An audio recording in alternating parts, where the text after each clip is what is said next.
We can also discuss all of this with Al-Bashir Idris. He's a Sudan affairs analyst and a human rights advocate, speaking to us from Cardiff in Wales. Al-Bashir, good to have you on this program.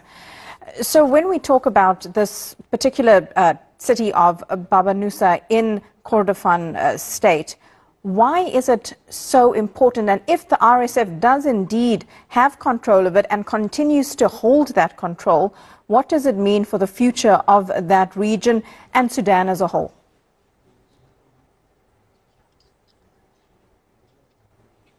Thank you for having me. Yes, Baba Nusa, as of today, has, well, yesterday, in fact, has fallen to the RSF. However, what we're seeing here is an ebb and flow. Essentially, this is not the first time Baba Nusa has been captured by the RSF or even captured by the Sudanese armed forces. It's been going back and forth between the control of the two warring parties. However, now it seems to shift, where this means that the RSF has control of the city, meaning they have control of that state of Western Kordofan. Now, it's so strategically important as it's a gateway towards Darfur. If you're heading from the east to the west and vice versa, it is a gateway into the east and north of Sudan, moving into Khartoum. So this strategic area, which is essentially a gateway towards the two different sides of Sudan, where we're seeing massive bases of these warring parties, but also the train tracks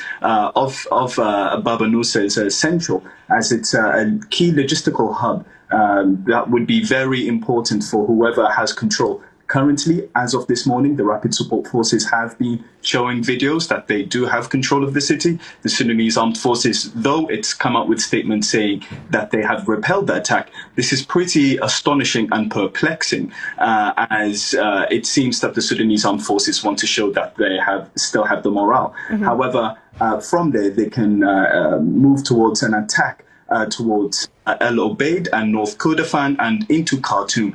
And earlier this year, about a month ago, I have mentioned that the Rapid Support Forces, two different scenarios is either to partition the nation, especially after the fall of Al-Fashir in North Darfur, or continue towards the invasion towards Khartoum and beyond. And the fall of Western Kordofan is essentially a statement that the RSF wishes to push further towards Khartoum and towards El Obeid and take that region. However, in the humanitarian context, initial reports have stated that there are about 100 families left within Baba Nusa, 70 of those affiliated towards soldiers of the Sudanese armed forces, 30 of those families, 30 families actually, are those who are civilians, and just like the 70 who are civilians and who found themselves stuck.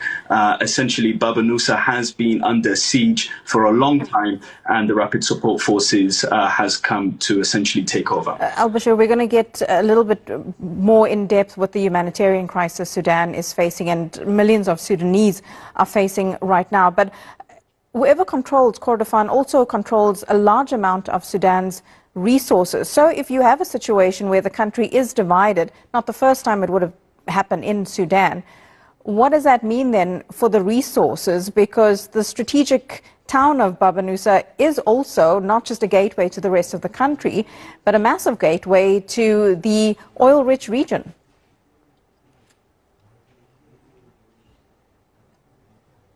Exactly.